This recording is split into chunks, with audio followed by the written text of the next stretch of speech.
കഴിച്ച് ഞാൻ ഇന്ന് എൻ്റെ വീട്ടിലുള്ള 5-6 സാധനങ്ങൾ പറിക്കാൻ പോവാണ്. എന്നുവെച്ചാൽ ഒരു ചെറിയ വിളയാണ്. നമ്മുടെ വെണ്ടയ്ക്ക 5-6 മൂത്തിപ്പുണ്ടായിരുന്നു.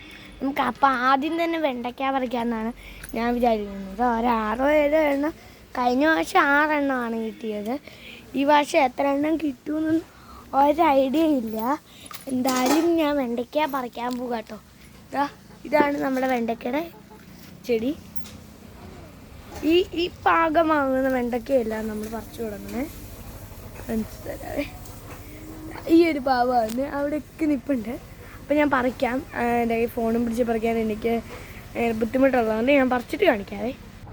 ഇതാ മൂത്ത വെണ്ടയ്ക്കയൊക്കെ പറിച്ച് ഇത്രയും കിട്ടിയിട്ടുണ്ട്. പിന്നെ 5-6 മുളക് പറിക്കാമെന്ന് വെച്ചു.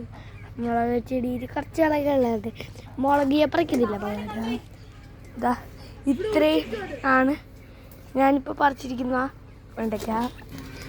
ഒരു 6-7 എണ്ണം കിട്ടിയിട്ടുണ്ട്. 4 ചെടിയിൽ നിന്നും ആണ് എനിക്ക് ഇത്രയും കിട്ടിയിരിക്കുന്നത്. ഇനി അടുത്തതായിട്ട് ഞാൻ പറിക്കാൻ പോകുന്നതെന്ന് വെച്ചാൽ കുറച്ച് അതുകൂട്ടമൊക്കെ ചെടികളും സാധനങ്ങളുമാണ്. തിന്നാൻ പറ്റുന്ന കുറച്ച് സസ്യകാരികളെയാണ്. അപ്പോൾ ഞാൻ വിചാരിച്ചത് 2 മുളകുണ്ടായിരുന്നു. അപ്പോൾ 2 മുളക് പറിച്ചെടുക്കാം. ഇത് നീല കളർ മുളകാണ്. ഇതിനൊരിട്ട് വെഴിവില്ലാത്തൊരു സൈസ് മുളകാണ്. ഇത് കണ്ടോ, പറിച്ചിട്ടെടുത്തിട്ടുണ്ട്. ഒരു ചെറിയ ഫാമിങ് അത്രേ ഉള്ളൂ. പിന്നെ നമുക്ക് ഒരു 4 പോയിൻ്റ് മീനുകളുണ്ട്, കഴിക്കാൻ പറ്റുന്ന ഇനങ്ങൾ മീനുകളും ഉണ്ട്. ഇത് മൂത്തി നിൽക്കുന്ന സാധനങ്ങളൊക്കെ ഉണ്ട്. അപ്പം മൂത്തി നിൽക്കുന്ന 2 എണ്ണം പറിച്ചെടുത്തിട്ടുണ്ട്. 3 എണ്ണം ഇതാണ്.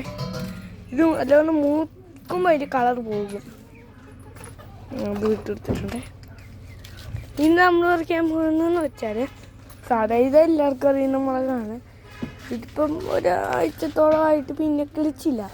ഇത് എന്തോ ഈ മുളകിൻ്റെ ഈ ഇല പറിക്കുന്നതാണ് പിന്നെ വരാത്തത്. പിന്നെ നമ്മൾ മീൻ സാധനങ്ങളൊക്കെ വളർത്തുന്നുണ്ട്. അതിൽ നിന്നും കുറച്ച് കാർഷിക കാര്യങ്ങൾ കിട്ടാറുണ്ട്. ഇനി നമ്മൾ പറിക്കുക എന്താണെന്ന് വെച്ചാൽ ഉള്ളിത്തണ്ട് അതൊക്കെയാണ്. മുളകുണ്ട് തണ്ടുകളാണ്. ഇതാണ് ഞാൻ പറഞ്ഞ തണ്ട്. ഇത് വെളുത്തുള്ളി തണ്ടാണ്, നല്ലതാണ്. ക്യാരറ്റ് നട്ട് വെച്ചതേ ഉള്ളൂ, വിളയായിട്ടില്ല. വിളയാകുമ്പോൾ നമ്മൾ പറിക്കാം. വിളയാകുമ്പോൾ പറിച്ചെടുക്കണമെന്നാണ്, അല്ലെങ്കിൽ ചീഞ്ഞു പോകും. ഇതിപ്പം 5-6 മുഴുപ്പായതേ ഉള്ളൂ. ഏറെ അങ്ങോട്ടായില്ല. ഡിസൈനൊക്കെ ഇടുന്ന സാധനം ഇതുണ്ട് കിട്ടി. അങ്ങനെ അതെല്ലാം പറിച്ചെടുത്തിട്ടുണ്ട്. ഒരെണ്ണം നമ്മൾ പകുതി ഇതായിട്ടുണ്ട്. വെളുത്തുള്ളി വെറുതെ കുത്തി വെച്ചാൽ മതി, ആയിക്കോളും. ക്യാരറ്റും മണ്ണിൽ കുഴിച്ച് വെച്ചാൽ മതി. 2 ക്യാരറ്റോളം നമ്മൾ നട്ടിട്ടുണ്ട്. വഴുതന ഒരു കുഴിച്ചിട്ടില്ല. അതാണ് നമ്മുടെ മെയിൻ ഐറ്റങ്ങൾ. ഇതൊരു മീൻ ഐറ്റം. ഇത് വലിയ മീൻ ഐറ്റമാണ്, വലിയ സൈസ് മീൻ ഐറ്റമാണ്. ഈ ചെറിയ വീഡിയോ ഉള്ളൂ. അപ്പോൾ ഞാൻ ബാക്കി എല്ലാ സാധനങ്ങളും കാണിക്കാം. ഇന്ന് കിട്ടിയിരിക്കുന്നതെന്ന് വെച്ചാൽ 1, 2, 3, 4, 5, 6, 7 വെണ്ടയ്ക്ക, 3 മുളക്, 2 ഇത് കൂട്ട് പറിച്ചതേ ഉള്ളൂ. ഇനിയും ഉണ്ട്.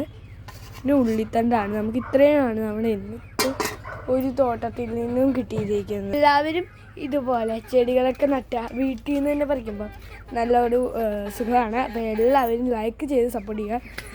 പിന്നെ ചീരയുണ്ട്, അത് ഞാൻ പിന്നെ കാണിക്കാവേ.